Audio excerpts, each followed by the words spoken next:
আজকে আমি ডাবি খাইতে খাইতে ভাকাম করে চলে এসেছি চাঁপাইনবাবগঞ্জের যে রহনপুর ওঠে রামদাস বিল। তো রামদাস বিলের এঠে করে ওই যে তার বেড়া দেওয়া আছে ভারত বাংলাদেশের। তো দুই দেশের মানুষজন এই যে বাংলাদেশের যেহেতু এদিক করে 150 ফিট আগে ছাড়া আছে আর ওই তার বেড়া দেওয়া আছে, দুই দেশেরই ওরা গরু লিয়ে আসে, এরা ভেড়ি লিয়ে যায়।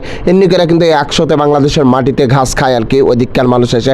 চিন্তা করেন আমরা কিছু খাইতে পাই না, ওরা কিছু খাইতে পায় না, ফের গরু লিয়ে আসছে এদিকে চড়াইতে, এদিকে ভেড়ি লিয়ে আসছে চড়াইতে। তা আমি করছি কি যে আজকে সুন্দর করে এই ভেড়িটিকে আপনার ঘেরে নেবো, ঘেরে নিয়ে যে আপনার বেঁচে দেবো। যেহেতু বাংলাদেশে আসছে ভারতের ভেড়ি চড়তে এরকম চিন্তা ভাবনা দিয়ে লেগেছে ঘুরাইতে। তো সুন্দর মানে সূর্য ডুবো ডুবো অবস্থা, অসাধারণ একটা পরিবেশ, বুঝতেই পারছেন খুব সুন্দর লাগার কথা আপনাকে। মানে এই ভাটিবেলার দিকে আমি আসছি আর এদিকে সুন্দরবনের মতো সুন্দর একটা জঙ্গল আছে, আপনারা আসলেই বুঝতে পারবেন যে কতটা সুন্দর লাগছে। তো ওই দিক যেহেতু ভারত, এই যে এদিক যেহেতু বাংলাদেশ, এদিক করে হচ্ছে যে চড়াইতে আসছে। তো আমাকে যে দু চারটা গল্প টল্প করি, এদিকে যেহেতু ভেড়ি চলছে গরু চলছে, আমি এখন একবারে ভারতের মাটিতে আছি, এই ভেড়িগালাও ভারতের মাটিতে আছে, সবাই হারা ভারতের মাটিতে এখন খাড়িয়ে আছি। মানে 150 ফিট ছাড়া আর একবার করছি 150 ফিট ছাড়া যেহেতু বেড়া দিতে হবে, তাহলে বেড়া দিয়েছে। এখন আপনার যে ভারতের মাটিতে হারা হেঁটে বেড়াচ্ছে আর ভেড়িগালাকে আপনার ঘুরাচ্ছি।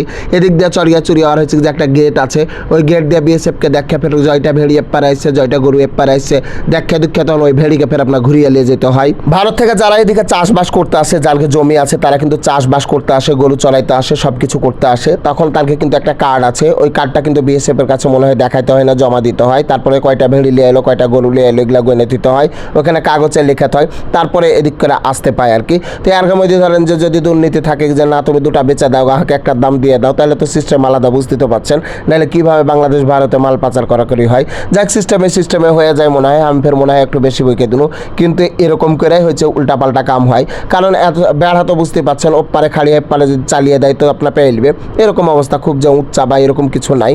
তো যাই হোক সব কিছু মিলিয়ে কিন্তু দুই দেশের সম্পর্ক অসাধারণ, কিন্তু মাঝে মধ্যে কেউ কেউ এটা নিয়ে কাজে লাগার চেষ্টা করে, কিছু টিভি উপস্থাপক আছে তারাও কাজে লাগানোর চেষ্টা করে, কিন্তু আমরা তো আপনারা যদি মিল থাকি তাহলে তো একবারে জমে যায়। তো ওইদিককার মালদা থানা আর এদিকে চাঁপাইনবাবগঞ্জ থানা, আমাকে কৃষ্টি কালচার সব কিছুই একই, একে অপরকে দেখলে আমাকে জি ভরে যায়। যখন ভারত থেকে কেউ বেড়াইতে আসে কত ভালো লাগে, এরকমই হারা বেড়াইতে গেলে ওরাও কল যেতে ভরলাই, কিন্তু কেনে যে মাঝে মধ্যে এগুলো কাজ করে সেটা আমরা বুঝি না। তো খুবই ভালো লাগে আমার ভারত বাংলাদেশের চাঁপাইনবাবগঞ্জ এবং মালদার এলাকার। তো আপনারা ভিডিওটা ভাগাভাগ শেয়ার করেন সবাই মিলে।